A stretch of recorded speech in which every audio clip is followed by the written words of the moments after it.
বাংলাদেশ উন্মুক্ত বিশ্ববিদ্যালয়ে 2026 সালে যারা এসএসসি প্রথম বর্ষে অর্থাৎ নবম শ্রেণীতে ভর্তি হয়েছেন, আপনাদের জন্য আজকের ভিডিওটি খুবই গুরুত্বপূর্ণ। কারণ এখানে আজকের ভিডিওতে আপনাদেরকে দেখানো হবে আপনারা 2027 সালে আপনারা কখন আপনাদের এই পরীক্ষায় আপনারা অংশগ্রহণ করবেন এবং উন্মুক্ত বিশ্ববিদ্যালয় সম্পর্কে ধারণা, উন্মুক্ত বিশ্ববিদ্যালয়ের সার্টিফিকেট সম্পর্কে ধারণা, তারপরে ভর্তি থেকে শুরু করে চূড়ান্ত পরীক্ষা পর্যন্ত সার্বিক গাইডলাইন বা নির্দেশনা, কোর্স পরিচিতি, পরীক্ষা পদ্ধতি, কত টাকা প্রয়োজন, কিভাবে দিতে হবে এবং চাকরিজীবী, গৃহিণী ও ব্যস্ত শিক্ষার্থীদের উপযোগী সিলেবাস কিভাবে আপনারা পাবেন। যাই হোক, এই বিষয়ে আজকের ভিডিওতে বিস্তারিত আলোচনা করা হবে। তবে এই ভিডিও শুরু করার আগে আমি আমার বাংলাদেশ উন্মুক্ত বিশ্ববিদ্যালয়ের সকল শিক্ষার্থীকে আন্তরিক শুভেচ্ছা, অভিনন্দন ও সালাম জানিয়ে শুরু করছি আমাদের আজকের ভিডিও। আসসালামু আলাইকুম। প্রথমত শিক্ষার্থী, আমি আপনাদের এখানে যে 7টা বিষয় আমি এখানে আপনাদের জন্য আমি তৈরি করেছি, এই 7টা বিষয় সম্পর্কে আপনাদেরকে বলা হবে। কারণ এই বিষয়গুলো আপনাদের জানা অতি জরুরি, কারণ এগুলো জানলে অনেক প্রশ্নের উত্তর আপনারা নিজেরা পেয়ে যাবেন। প্রথমত শিক্ষার্থী, উন্মুক্ত বিশ্ববিদ্যালয় সম্পর্কে ধারণা। আমি আপনাদেরকে বলবো, উন্মুক্ত বিশ্ববিদ্যালয় একটা সরকারি বিশ্ববিদ্যালয়। বাংলাদেশে যতগুলো সরকারি বিশ্ববিদ্যালয় রয়েছে তার মধ্যে উন্মুক্ত বিশ্ববিদ্যালয় একটি। সেই জন্য আমি আপনাদেরকে বলবো, এই উন্মুক্ত বিশ্ববিদ্যালয় সম্পর্কে আপনাদের স্বচ্ছ এবং সঠিক ধারণা পোষণ করতে হবে। এই বিশ্ববিদ্যালয় সম্পর্কে কোনো নেতিবাচক কোনো কিছু আপনারা গ্রহণ করবেন না, কারণ এখানকার যা কিছু সব সরকারিভাবে পরিচালিত হয়। এটা ছিল বিষয়, কারণ এটা সরকারি বিশ্ববিদ্যালয়। কারণ আপনাদের অনেকে প্রশ্ন করবে যে এখান থেকে পাশ করে আপনারা বিদেশে যেতে পারবেন কিনা, বা চাকরিতে আপনারা সার্টিফিকেট দিয়ে আপনারা কিছু করতে পারবেন কিনা, এই ধরনের অনেক প্রশ্নের সম্মুখীন আপনারা হবেন। সেই জন্য আমি আপনাদেরকে বলবো, আপনারা জেনে রাখবেন এটা একটা সরকারি বিশ্ববিদ্যালয়, এটার সার্টিফিকেট দিয়ে সব কিছু করা যাবে। এখন শিক্ষার্থী, সার্টিফিকেট সম্পর্কে আমি আপনাদের একটা বিষয় দেখাবো। আমরা যখন কোনো চাকরির ক্ষেত্রে বা ভর্তির ক্ষেত্রে যখন কোনো জায়গায় আমরা লেখা দেখতে পাই, এরকম লেখা কিন্তু আমরা দেখতে পাই যে ধরেন লেখা থাকে এসএসসি বা সমমান। সমমান, এই যে বিষয়টা এসএসসি বা সমমান, এখানে শিক্ষার্থী এসএসসি বা সমমান যে বিষয়টা, এটা দিয়ে আমি আপনাদেরকে কি বোঝাতে চাচ্ছি বা আমাদেরকে কি বোঝানো হয়, আমি আপনাদেরকে বলবো, যারা জেনারেলে স্কুল থেকে এসএসসি পাশ করে তাদেরকে বোঝাচ্ছে। তাছাড়াও যারা মাদ্রাসা থেকে দাখিল পাশ করে, মাদ্রাসা থেকে দাখিল পাশ করে এবং ভোকেশনাল থেকে এসএসসি পাশ করে, ভোকেশনাল থেকে এসএসসি পাশ করে এবং উন্মুক্ত থেকে এসএসসি পাশ করে, উন্মুক্ত থেকে এসএসসি পাশ করে, সবাইকে বোঝানো হচ্ছে। কারণ এসএসসি বা সমমান মানে আমাদের এই এসএসসির সমমানে বাংলাদেশে যতগুলো কোর্স চালু রয়েছে সবগুলোকে বোঝানো হয়েছে। সেই জন্য এখানে উন্মুক্ত বিশ্ববিদ্যালয়, ভোকেশনালের এসএসসি বা দাখিল বা এই জাতীয় যতগুলো সমমান রয়েছে সবগুলোকে সমমান বলে এখানে বোঝানো হয়েছে। সবগুলো আলাদা আলাদা লিখতে গেলে অনেকগুলো বিষয় থাকে, সেই জন্য আপনার এসএসসি বা সমমান, তার মানে এই এসএসসির সমপর্যায়ে যতগুলো সার্টিফিকেট রয়েছে, বিশেষ করে দাখিল, পরে উন্মুক্ত থেকে এসএসসি বা ভোকেশনাল থেকে বা এরকম যেগুলো আমাদের সরকার স্বীকৃত, সবগুলোকে আমরা ধরে নিতে পারবো সমমান। কারণ উন্মুক্ত বিশ্ববিদ্যালয় 1992 সালে যখন আপনার এটি প্রতিষ্ঠিত হয় তখন কিন্তু আপনার এই সমমান আপনার বিষয়টি কিন্তু দেওয়া হয়েছে, যে যারা উন্মুক্ত থেকে পাশ করবে আর যারা জেনারেল থেকে পাশ করবে সবার সার্টিফিকেট সমমান। সেই জন্য আমি আপনাদেরকে বলবো, এই সার্টিফিকেট নিয়ে আমরা কোনো ধরনের দুশ্চিন্তা বা আমরা হতাশার মধ্যে ভুগবো না। এটা একটা আপনার সরকারি বিশ্ববিদ্যালয়, এই সার্টিফিকেটের মূল্য অনেক বেশি, আপনারা পরে বুঝতে পারবেন। এই ছিল একটা বিষয়। এবার আসেন আপনাদের যে তাহলে উন্মুক্ত বিশ্ববিদ্যালয় সম্পর্কে বললাম, সার্টিফিকেট সম্পর্কে বললাম। এখানে ভর্তি থেকে শুরু করে চূড়ান্ত পরীক্ষা পর্যন্ত সার্বিক গাইডলাইন বা নির্দেশনা এটা আমি দিব আমি আপনাদের। এখন আসে কোর্স পরিস্থিতি। কোর্স পরিস্থিতি বলতে আমি আপনাদেরকে বলি, আমাদের উন্মুক্ত এসএসসি যেটা আমরা বলি, জেনারেলি শিক্ষার্থীরা যেমন নবম শ্রেণী এবং দশম শ্রেণী এই দুই ক্লাস পরে কিন্তু শিক্ষার্থীরা কিন্তু 2 বছর পর কিন্তু এসএসসি পরীক্ষায় অংশগ্রহণ করে।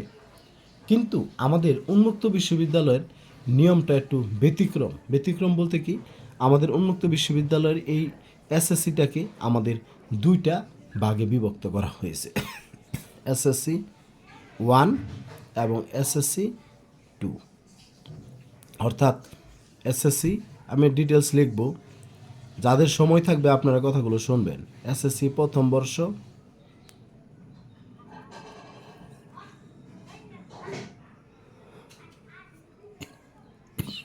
দ্বিতীয় বর্ষ। এসএসসি প্রথম বর্ষ হলো আমাদের নবম শ্রেণী, আর এসএসসি দ্বিতীয় বর্ষ হলো আমাদের দশম শ্রেণী।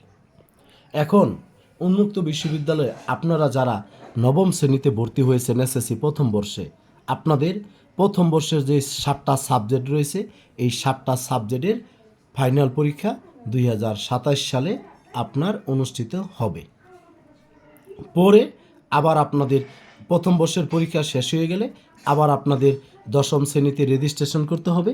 সেটার পরে আবার আপনাদের 2028 সালে আপনার দশম শ্রেণীর আবার এসএসসি দ্বিতীয় বর্ষের পরীক্ষায় অংশগ্রহণ করতে হবে। তাহলে আমরা একটা বিষয় এখানে বুঝতে পেরেছি যে উন্মুক্ত বিশ্ববিদ্যালয়ের পরীক্ষাটা 2বার হবে, এসএসসি প্রথম বর্ষ, এসএসসি দ্বিতীয় বর্ষ। প্রথম বর্ষের পরীক্ষা নবম শ্রেণীর 7টা বিষয় পরীক্ষা অনুষ্ঠিত হবে, আবার এসএসসি দ্বিতীয় বর্ষে আবার যখন আমরা রেজিস্ট্রেশন করব তখন আবার আমাদেরকে পরীক্ষা দিতে হবে। এখন আসেন নবম শ্রেণীতে যে 7টা বিষয় আপনাদেরকে পড়তে হবে। এখানে শিক্ষার্থী আমি আপনাদেরকে দেখাচ্ছি যে আমাদের এখানে 5টা বিষয় থাকে সবার বাধ্যতামূলক। যে কোনো বিভাগের শিক্ষার্থীদের জন্য 5টা বিষয় হলো বাধ্যতামূলক। এটা হলো উন্মুক্ত বিশ্ববিদ্যালয়ের আপনার এই 5টা বিষয় আপনাকে পড়তে হবে। 5টা বিষয় কি কি এখানে আপনাদেরকে আমি দেখাই। প্রথমত যেমন হলো আপনার বাংলা, ইংরেজি, তারপরে শিক্ষার্থী এখানে আপনার গণিত, তথ্য যোগাযোগ প্রযুক্তি যেটা আইসিটি, আর হলো ইসলাম বা ধর্মীয় বিষয় যেটা। এই 5টা বিষয় আপনাদেরকে বাধ্যতামূলক পড়তে হবে। সেটা আপনি বিজ্ঞান বলেন, আর মানবিক বলেন, আর ব্যবসা শিক্ষা বলেন, সকল শাখার শিক্ষার্থীদের জন্য এই 5টি বিষয় আপনাদেরকে পড়তে হবে: বাংলা, ইংরেজি, গণিত, তথ্য যোগাযোগ প্রযুক্তি, আর হলো ধর্মীয় বিষয়। দেখেন এই যে আপনাদের বাংলা বই, এই বাংলা বইটা আপনাদেরকে পড়তে হবে। তারপরে শিক্ষার্থী আপনাদের পরে বলেছি যে ইংরেজি, এই যে ইংরেজি প্রথম বর্ষ পড়তে হবে। এরপর শিক্ষার্থী আপনাদের পরে বলছি যে গণিত, এই যে গণিতের এই সাবজেক্টটা আপনাদেরকে পড়তে হবে। তারপরে আরেকটা বিষয় যেখানে আমাদের এই তথ্য যোগাযোগ প্রযুক্তি যেটা আইসিটি। তারপরে শিক্ষার্থী আমাদের হলো ইসলাম ও নৈতিক শিক্ষা বা হিন্দু ধর্ম ও নৈতিক শিক্ষা বা বৌদ্ধ ধর্ম ও নৈতিক শিক্ষা। এই বিষয়গুলো আমাদেরকে এখানে পড়তে হবে। তাহলে আমরা এখানে একটা বিষয় বলেছি যে এই 7টা বিষয় আমাদেরকে 5টা বিষয় আমাদের বাধ্যতামূলক। সেটা মানবিকের শিক্ষার্থী হন, আর ব্যবসা শিক্ষা হন, বা আপনি বিজ্ঞান বা সায়েন্স নেন, অর্থাৎ আর্টস, কমার্স এবং হলো সায়েন্স, যে কোনো বিভাগের শিক্ষার্থীর জন্য এই 5টা বিষয় পড়তে হবে।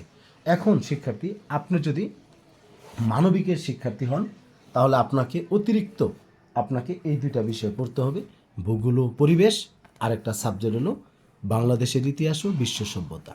এই 2টা বিষয়, আর আগের হলো আপনার 5টা বিষয়। তার মানে এখানে বললাম মানবিকের জন্য আপনার এখানে পড়তে হবে ভূগোল আর ইতিহাস। এই 7টা বিষয় আপনাদেরকে পড়তে হবে। এখন যারা আবার কমার্সের যারা ভর্তি হয়েছেন আপনাদেরকে পড়তে হবে এখানে 2টা বিষয়, একটা হলো হিসাব বিজ্ঞান, আরেকটা হলো আপনার উদ্যোগ। এই 7টা বিষয় পড়তে হবে। আর যারা বিজ্ঞানের শিক্ষার্থী যারা রয়েছেন আপনাদেরকে পড়তে হবে রসায়ন আর হলো পদার্থ। এই হলো আপনাদের বিষয়গুলো সম্পর্কে সঠিক ধারণা, যা আমাদের 5টা বিষয় বাধ্যতামূলক পড়তে হবে। তার ছাড়া বিজ্ঞানের হলো পদার্থ রসায়ন মিলা 7টা, মানবিকে ভূগোল ইতিহাস মিলে হলো 7টা, আর কমার্সের হলো হিসাব বিজ্ঞান আর উদ্যোগ মিলে হলো 7টা। এই ছিল আপনাদের কোর্স পরিস্থিতি। এখন শিক্ষার্থী আমি আপনাদেরকে বলবো, আপনারা এই প্রথম বর্ষে এই সাবজেক্টগুলো আপনারা পড়বেন, পড়ে আপনারা 2027 সালে এই 7টা বিষয়ের আপনারা পরীক্ষায় অংশগ্রহণ করবেন। এটা ফাইনাল পরীক্ষা, বুঝতে পেরেছেন? কারণ আমাদের এসএসসিটা 2 ভাগে বিভক্ত, একবার নবম শ্রেণীতে ফাইনাল পরীক্ষা, আবার দশম শ্রেণীতে ফাইনাল পরীক্ষা। তা নবম শ্রেণীর ফাইনাল পরীক্ষাটা যখন আপনারা দিয়ে দিবেন, তখন আপনারা দশম শ্রেণীতে উঠবেন, পরে দশম শ্রেণীর সাবজেক্টগুলো পড়বেন। অর্থাৎ এই সাবজেক্টগুলো আপনার যদি আপনারা এক চান্সে পাস করতে পারেন, তাহলে আপনাদের আর পড়তে হবে না। আর যদি কোনো কারণে ফেল করেন, তাহলে আপনাকে দশম শ্রেণীর বিষয়ের সাথে পড়তে হবে। এবার আসেন, আপনাদের পরীক্ষা পদ্ধতি বলা হলো, এখানে কোর্স পরিস্থিতি বলা হলো। আর কোর্স পরিস্থিতি এখানে আপনার প্রত্যেকটা সাবজেক্টে এখানে আপনার নাম আছে। বাংলা প্রথম পত্র, এই যে এসএসসি 1651, এটা হলো আপনার সাবজেক্ট কোড, এটা আপনারা মনে রাখবেন, এটা হলো সাবজেক্ট কোড। তারপর আপনার হলো এই যে 1654, এটা ইসলাম শিক্ষার সাবজেক্ট কোড। তারপরে আপনার আইসিটির হলো 1370 সাবজেক্ট কোড। তারপর শিক্ষার্থী গণিতের হলো 1653 সাবজেক্ট কোড। এরপরে আমাদের ইংলিশের 1652 সাবজেক্ট কোড। তারপরে হিসাব বিজ্ঞানের সাবজেক্ট কোড হলো 1664। পর ইতিহাস ও ভূগোলের সাবজেক্ট কোড দেখতে পাচ্ছেন আপনারা। একইভাবে ভূগোল ও পরিবেশের 2টা সাবজেক্ট কোড, কিন্তু আপনারা 1660 1660 আপনারা রাখবেন। এটা আপনাদের এসএসসি প্রথম বর্ষে 1660। এখন শিক্ষার্থী এই বিষয়গুলো আপনাদের বলা হলো, যে আপনারা পরীক্ষা পদ্ধতিও আপনারা জানতে পেরেছেন। এবার আসেন গুরুত্বপূর্ণ যে আলোচনাটা, যে আমাদের কত টাকা প্রয়োজন এবং কিভাবে দিতে হবে। আমি আপনাদেরকে বলবো, উন্মুক্ত বিশ্ববিদ্যালয়ে আপনাদের 2বার আপনাদের কাছ থেকে টাকা নেওয়া হয়। একবার এসএসসি প্রথম বর্ষে, আবার হলো এসএসসি দ্বিতীয় বর্ষে।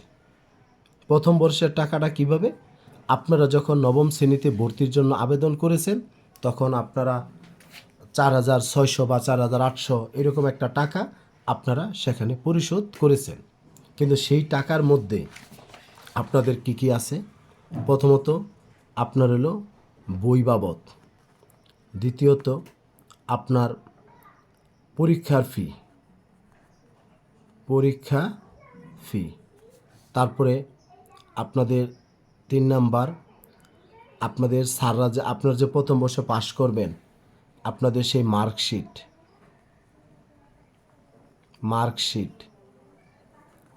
তারপরে আপনাদের ক্লাসের মাসিক বেতন,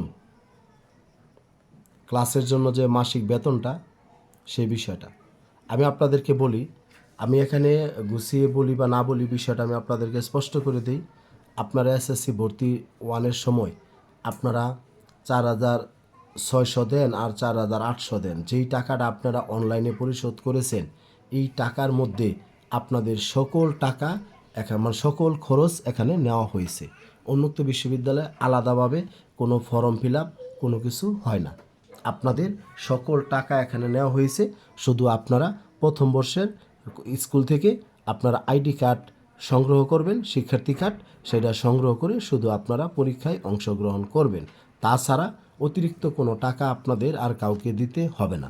তবে শিক্ষার্থী সেই ক্ষেত্রে বিভিন্ন স্টাডি সেন্টারে যিনি সমন্বয়কারী রয়েছেন, ওই লোকগুলো যখন আপনাদের বই দিবে বা আইডি কার্ড দিবে, তখন আপনাদের কাছ থেকে 50 টাকা দাবি করতে পারে।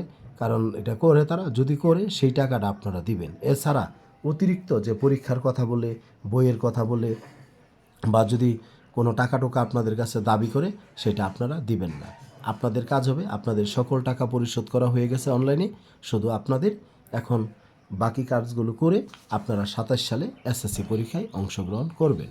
একইভাবে 27 সালে আবার আপনাদেরকে এসএসসি দ্বিতীয় বর্ষে রেজিস্ট্রেশন করতে বলবে।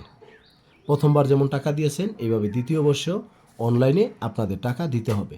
সেটার পরিমাণটা যখন 27 সালে আসবে, তখন আমি আপনাদেরকে ভিডিওর মাধ্যমে বলে দিব, সেই টাকাটা আপনাদেরকে পরিশোধ করতে হবে। তারপরে শিক্ষার্থী আলাদাভাবে আর কোনো টাকা দিতে হবে না। অনেকে বলবে যে ফর্ম ফিল আপ করতে হবে বা রেজিস্ট্রেশন করতে হবে, আলাদা কোনো খরচ নাই। আমি আপনাদের বলি, উন্মুক্ত বিশ্ববিদ্যালয়ে অনলাইন ছাড়া বা আপনার ব্যাংকের মাধ্যম ছাড়া কোনো ধরনের টাকা পয়সা লেনদেন করা হয় না। সেই বিষয়টি আপনারা স্বচ্ছতার সাথে আপনারা কাজগুলো করার চেষ্টা করবেন। তবে শিক্ষার্থী, অনেক কথা বলে ফেলেছি, আপনাদের বিষয়গুলো জানানোর চেষ্টা করেছি। আর চাকরিজীবী, গৃহিণী বা অতি ব্যস্ত শিক্ষার্থী যারা রয়েছেন, আপনারা যদি আমার এই ইউটিউব চ্যানেলটি বা ফেসবুক পেজটি ফলো করেন, আপনারা সঠিক একটা তথ্য আপনারা পাবেন এবং আপনারা প্রস্তুতি নিতে পারবেন। আরেকটা বিষয়, আপনাদের এই 27 সালের এসএসসি 27-এর জন্য আপনাদের যে জানুয়ারি মাসে যে আপনাদের প্রথম বর্ষের ফাইনাল পরীক্ষা হবে, সেটার জন্য আমি অনলাইন কোর্স চালু করেছি। যদি আপনারা কেউ পড়তে চান, 01609781125 এই হোয়াটসঅ্যাপ নাম্বারে আপনারা আমাকে মেসেজ দেবেন। যদি কেউ পড়তে চান, বিশেষ করে আপনাদের এই গণিত সাবজেক্ট, তারপরে এখানে আপনাদের কঠিন যে বিষয়গুলো রয়েছে, ইংরেজি, মানে অর্থাৎ আপনাদের সকল সাবজেক্টে কেউ যদি আপনারা যদি অনলাইনে কোর্স করতে চান বা আমার গাইডলাইন যদি আপনারা পেতে চান, তাহলে আপনারা আমাকে 01609781125 এই হোয়াটসঅ্যাপ নাম্বারে আপনারা যোগাযোগ করবেন। তবে শিক্ষার্থী, আজকের ভিডিওতে অনেক তথ্য আপনাদের জানানোর চেষ্টা করেছি। আসলে মানুষ মাত্র ভুলের ঊর্ধ্বে নয়। যদি কোনো কিছু ভুল হয়ে থাকে, আপনারা ক্ষমাসুলভ দৃষ্টিতে দেখবেন আর আপনারা আমাকে কমেন্ট সেকশনে কমেন্ট করে জানাবেন। তবে আমি চাই আমার এই ভিডিওটি বাংলাদেশ উন্মুক্ত বিশ্ববিদ্যালয়ের সকল শিক্ষার্থীরা মানে এই ভিডিওতে কথাগুলো শুনে তারা উপকৃত হোক। সেজন্য আপনারা সবাই শেয়ার দিবেন এবং কমেন্ট করবেন। সকলের সুস্বাস্থ্য দীর্ঘায়ু কামনা করে আজকের মতো এখানে শেষ করছি। ভালো থাকবেন সবাই। আসসালামু আলাইকুম।